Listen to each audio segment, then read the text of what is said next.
Alright guys, today in Advanced Algebra 2 we're simplifying radicals, something we've done before, and doing some SOHCAHTOA, again, things we've done before.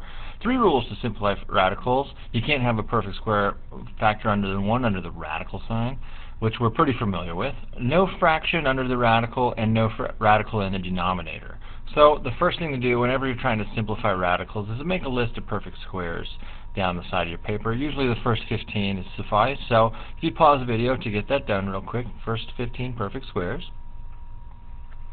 Alright, now to simplify radicals, when you got a perfect square multiple underneath there, remember you split this bad boy into 2 radicals, and you're trying to find the biggest perfect square that goes into this number evenly. Well, when you look at your list, like 25 is actually bigger than 18 itself, so you work yourself backwards on this list. So 16 though does not go into 18 evenly, but 9 does.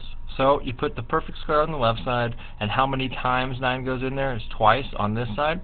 And now you can simplify this because the square root of 9 is actually 3, and the radical 2 comes along for the ride. So you've done that many times before. Square root of 60 needs to simplify, so we'll split him up into 2 radicals, and 64 is actually bigger than 60 on the list, so we're going to work our way backwards. So does 49 go into 60 evenly? Well, if you're not sure, you could always just take 60 and divide it by 49 to see if it goes in there evenly, and nope, you didn't get a integer back. 36 does not go into 60. 25 definitely doesn't. We know our well. How about 16? 60 divided by 16. Let's see if that goes in there now. Nope, not quite. 9, no. 4, pretty sure 4 is going to. So 4 went into 60 15 times. Then this perfect side we can square root. The square root of 4 is actually 2, and then the square root of 15 comes down. Why don't you pause the video and get the square root of 50 done? So you should have found that 25 goes in there twice, to where that's actually 5 square roots of 2. This is stuff you've done many times before. This is like the third go around with it. Don't let the number in front of the radical freak you out. He's just going to come down for the ride. So to find the first perfect square that goes into 80 evenly, we work our way backwards, and I'm pretty sure he's 16. Let's just double check on that. Yeah, 16 goes in there 5 times. So the 3 comes down. The square root of 16 is actually a 4, and those are being multiplied together, and the square root of 5 does not simplify. But now you can multiply your whole numbers together, so numbers times numbers and radicals times radicals, and get 12 square roots of 5. So very much the same over here. The biggest perfect square that goes into 24 evenly, it's not 16, and it's not 9, so it is 4, and it goes in there 6 times. If you wanted to do a little mental, if you're like, okay, I know this is 2, and you want to take that times 5, you could get your 10 right away. Or you could have said that's 5 times 2 times the square root of 6, which is really 10 square roots of 6. Here, you can take a radical times a radical, so I'm going to multiply those together. Like radical 2 times radical 20 is radical 40, right? So you totally multiply those together. Then you split him up, and you're working your way backwards. 36 does not go in there evenly. 25, no. 16, no. 9, but 4 does. 10 times, homie, and that is really 2 square roots of 10. So all of that stuff you've done before. Here you've done these before too, but it's been a while. You can't have a radical in the denominator of a fraction. So to get rid of it, we're going to multiply this by the number 1 in a crazy form. Whatever the problem number is, like radical 3 is the problem. He's the bad guy in the denominator. We're going to multiply this original fraction by that same number over the top of itself, because that blue number there is really the number 1. So we're not changing the value of anything. So to multiply these together, you get 12 square roots of 3. Like, they don't play nice. You're not going to get the square root of 36 or anything like that. It's a regular number times a radical, so they don't play nice. But radical 3 times radical 3 is going to come out real nice, because what you really get is radical 9. Like, you can multiply radicals together, and then 3 times 3 is 9. But the square root of 9 is totally 3. That is exactly why we're multiplying by itself, because you're kind of like squaring that guy. So it's like you took radical 3 times itself, and the square root cancel each other out.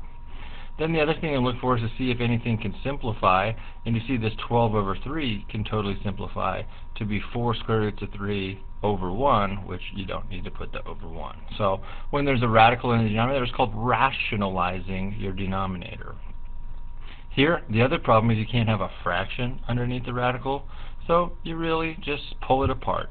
You just separate your numerator and your denominator like so, but when doing so, you cannot have a radical in the denominator, so I'm going to multiply by the problem guy. The problem is the radical 7, so I'll multiply those together.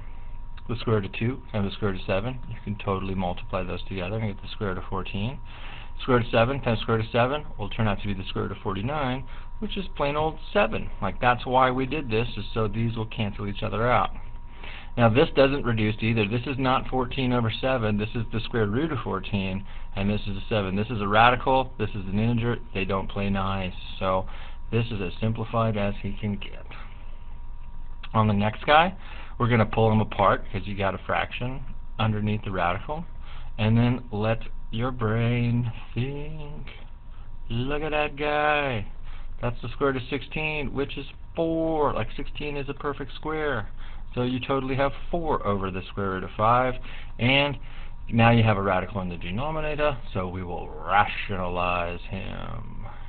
Multiply it numerator times numerator. Those don't play nice, so you're going to get 4 square roots of 5. Radical 5 times radical 5 is 5. Check here. Those don't reduce or anything like that, so there's our final answer. 4 square roots of 5 over 5. And then don't overcomplicate things when you get a problem like number 10 here. You totally, excuse me, the only problem is you got this radical in the denominator. The 5 is not a problem, but this square root of 3 is a problem. So we're going to multiply by the problem over itself. And numbers times numbers, so, you know, it's like you got that 1 in front of here. 3 times 1 is 3. Radical 2 times radical 3 is radical 6 over this 5 is still there, and radical 3 times radical 3 is actually 3. And then you could see that the times 3's and that are going to cancel each other out from numerator and denominator, so you really have square root of 6 over 5. Now if they didn't cancel each other out, you'd have a 15 down there in the denominator and whatever, but the 3's canceled each other out, so we finished him. And on 11, I noticed that I can actually simplify before I get started. Like, they got a square root of 12 here. Well, I've done simplifying radicals so often, and you've actually done them more often than you think. Square root of 12 is really like 4. Like 4 is a perfect square that goes into 12 evenly. So isn't that really like 2 square roots of 3 over 2 square roots of 5? You know, like there's 2 square roots of 5 in the denominator still, but that was really 2 square roots of 3, and hello, 2 on top and bottom, bye-bye. And now I can rationalize by multiplying by radical 5 over radical 5. That'll be square root of 15 in your numerator over 5. And that's as simple as she's going to get, boy. So that's a refresher on simplifying radicals. If you need some more help with that, come see one of us and we'd be happy to help you. The rest of this is right triangle trigonometry. So right triangle trigonometry, we heard of our good old boy SOHCAHTOA before. You're going to want to write him on your paper if he's not there already. You can only use SOHCAHTOA if you have a right triangle. So let's take this information and put it in the picture. They say measure of angle A is 48 degrees. You must put that in your picture for me, please. Don't forget the little degree sign. Little a is 9. So from geometry class, you've probably learned that little a means that is the side across from capital A. So here's the vertice, capital A. Little a is this guy right here. He's 9. They want you to find little c, so that is the side across from capital C. And let's just realize why we have to use SOHCAHTOA on this problem. People are like, why can't you use the Pythagorean theorem? You know, it's like you got a right triangle and you're looking for a side length. To use the Pythagorean theorem, you have to know like 2 sides and you can find the third side. If you're thinking about your 30, 60, 90s and 45, 45, 90s, good for you. I'm glad you're thinking about that, but this is not a 30, 60, 90 nor a 45, 45, 90, so there's no special rules. We want to use SOHCAHTOA. Remember, S stands for the sine function, C stands for cosine, and T stands for tangent. Those are the buttons you can find here on your calculator, sine, cosine, and tangent, right here.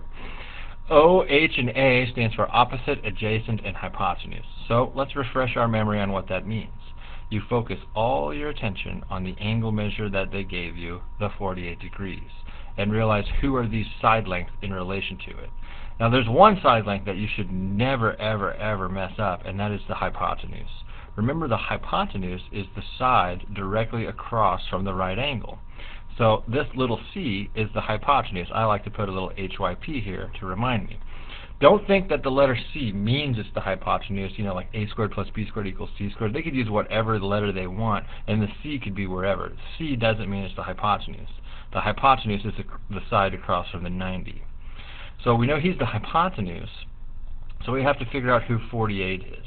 He's either opposite the, who the 9 is. He's either opposite the 48 or adjacent to it. And adjacent, for better words, means that you're touching.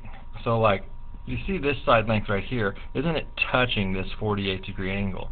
Now we know that the pink side's touching the 48-degree angle, but he's the hypotenuse.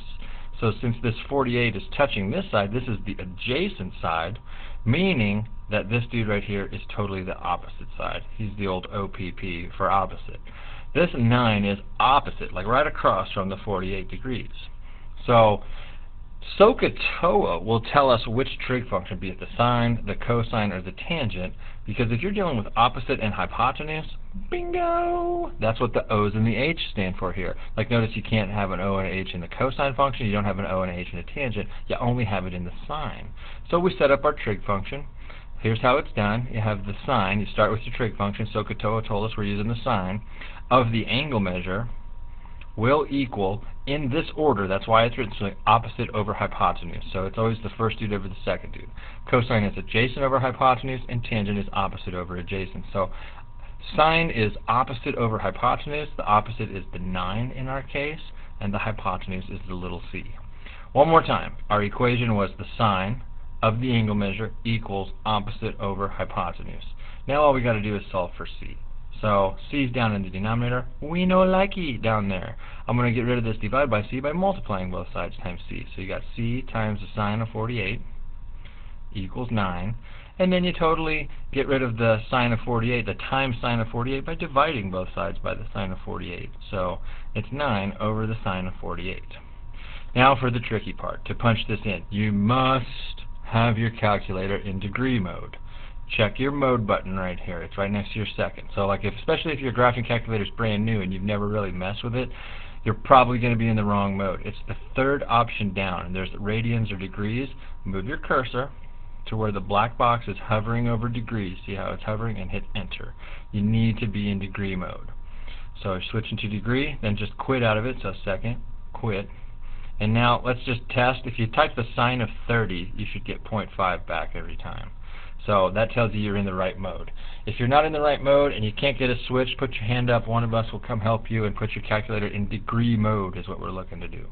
Alright, back to our problem. All we have to do now is type in 9 divided by the sine of 48.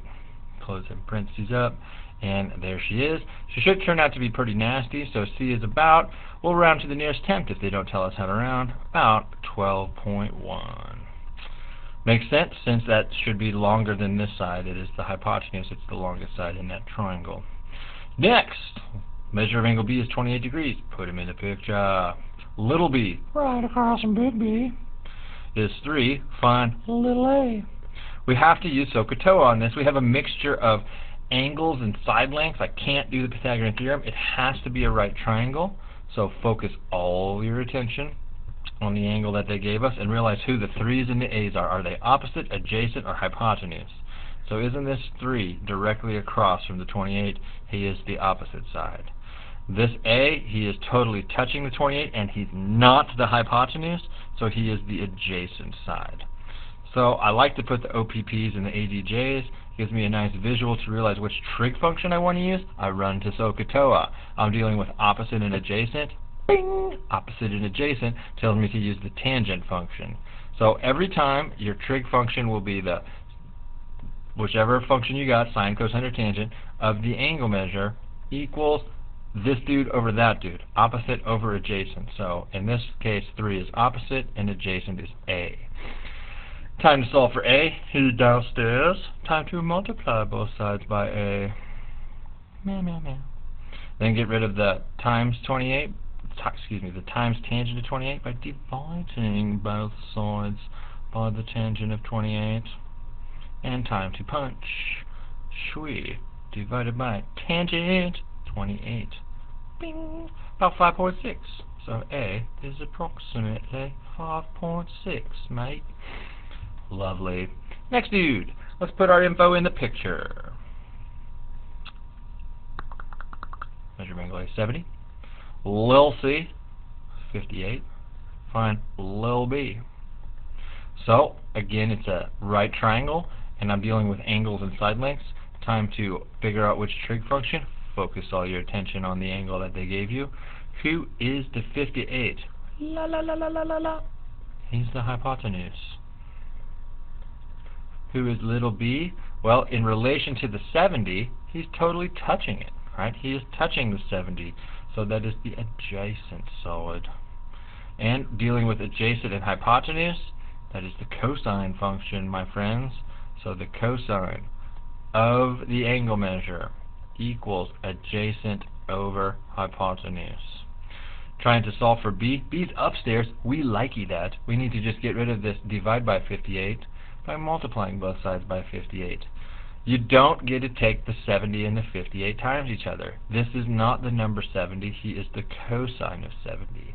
So you just literally punch in 50 times the cosine of 70 and hit a d equals, and let's round him to the nearest tenth. B is about 19.8. Yeah. Next, little a is 27. Little c is 35. Find the measure of angle typo. Let's call this measure of angle A. So sorry for the typo. If it says find the measure of angle B, duh, it's 90. Over like 9 years now I've had this worksheet. I still have yet to fix that typo. But measure of angle A is what they want me to find. Here's what we're going to do. We're going to put the Greek letter theta in there. This is what mathematicians use for a missing angle measure. So I'm going to draw that real big so you can see it. It's like you draw this big old circle and you put this little bitty curve in there. It's called theta. A lot of people aren't sure what I'm saying when I say it, but theta, T-H-E-T-A, theta. It's a Greek letter, just like pi and all of those crazy Greek letters, alpha, gamma, and beta, and all those. So theta is what mathematicians use for a missing angle measure.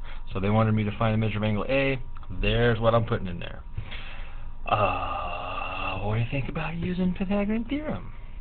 Well, I could do that to find this distance, but they don't want me to find that distance. They want me to find this missing angle measure. So I still have to use SOHCAHTOA. I have to use right triangle trig because I'm dealing with sides and angle measures. So focus around theta. Who is this? Opposite, adjacent, or hypotenuse? That is opposite. Who is this bad boy? He is adjacent. Or you could say it's definitely not the hypotenuse, so it's got to be the adjacent. So the same setup on your trig functions. We just got to realize who we're using. If we're doing opposite and adjacent, isn't that tangent? So the tangent of the angle measure, don't know it, but it's theta, equals opposite over adjacent, 27 over 35. Don't feel like you need to reduce this number. It can reduce, it may not reduce, but who cares about reducing it, because we're going to punch in our calculator and get a crazy decimal anyway. So don't worry about reducing. But now that we want to get theta all by itself, that's where, if you remember, the inverse functions come in. See that little sine to the -1 above this guy, and cosine to the -1, and tangent to the -1? Those are really called inverse functions. So, long story short, we'll talk about what inverses are later this year, but if you do the inverse tangent in that situation, that makes these two homeboys switch places. That's 27 over 35, and that'll equal theta. That's a way to make those bad boys switch places, and now theta's all by himself, and we can totally punch that in. Just make sure you hit the inverse, like you get that little -1 in there, and then you just type in 27 divided by 35. And notice who cares about if it reduced or not, because all we need is this Holmes right there. We'll round it to the nearest tenth. Theta is about 37.6. And since this is an angle measure, we'll throw degrees on that bad boy. So we found theta. Next, put the info in the picture, please. Little a is 300. Little b is 600. Find the measure of angle A, so theta is what we'll put in there. And got to use SOHCAHTOA because it's a right triangle and I'm dealing with sides and angles, so focus all your attention and figure out who these guys are. This is opposite. the theta, and isn't the 600 adjacent to it? So opposite and adjacent, no, tangent. The tangent of the angle measure will equal opposite over adjacent, 300 over 600. Don't worry about reducing that to 1/2. Just realize that when you're missing the angle measure, it's time for the inverse function. So please literally write the inverse. Like I want the blue guy written down, like he's the original equation, and now you needed the inverse, and now it's Punchy McPuncherton time. The tangent inverse of 300 divided by 600. Close. Meow. About 26.6 degrees it is. Cool. So, little a is 18. Meow. Little b is 22. Meow. Find the measure of angle B, theta. Set yourself up a trig function. Figure out who these guys are in relation to that, and set me up. Pause the video and get that done. This is opposite the theta. This is adjacent, so you should have chosen tangent of theta equals 22 over 18. Then to solve, when you're missing the angle measure, you need the inverse. It won't always be a tangent. There is an inverse sine and an inverse cosine. You know, it's like just in these three examples, it was that. And now, punch tangent inverse of 22 over 18. Meow. You got to get a number less than 90. Like, you know, it's like all three angles have to add up to 180 degrees. Here's 90 of it right here. So these two together have to add up to be 90. So you got to get a number less than 90. So it's about 50.7 degrees. All right. Time to turn you loose after I give you a little bit of instructions. Like, they've got all the info put in the picture. They want you to find this, right? Find little b. So figure out which trig function you're going to use and set up your equation and solve. Pause the video and come back with me here in a second. So you focused all your attention on this angle. This is opposite, that is hypotenuse, so that is the sine function. You set it up always as sine of 40 equals opposite over hypotenuse. You do not need an inverse situation now because you do know the angle measure, but you just multiply both sides by 7, and that will equal b. And then you punch that in. 7 sines of 4 dizzle is about 4.5. And one more, baby. Let's see what they want, though.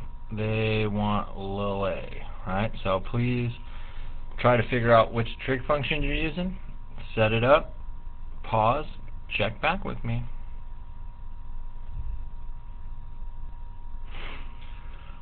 You should have used the tangent function. A lot of people get the hypotenuse wrong on these when the right angle's up here. Remember, the pink guy right here is the hypotenuse because he's across from the 90. So A is opposite the 17, and 5 is adjacent to the 17. So tangent of 17 equals opposite over adjacent, multiplied by 5, and you should have got about 1.5.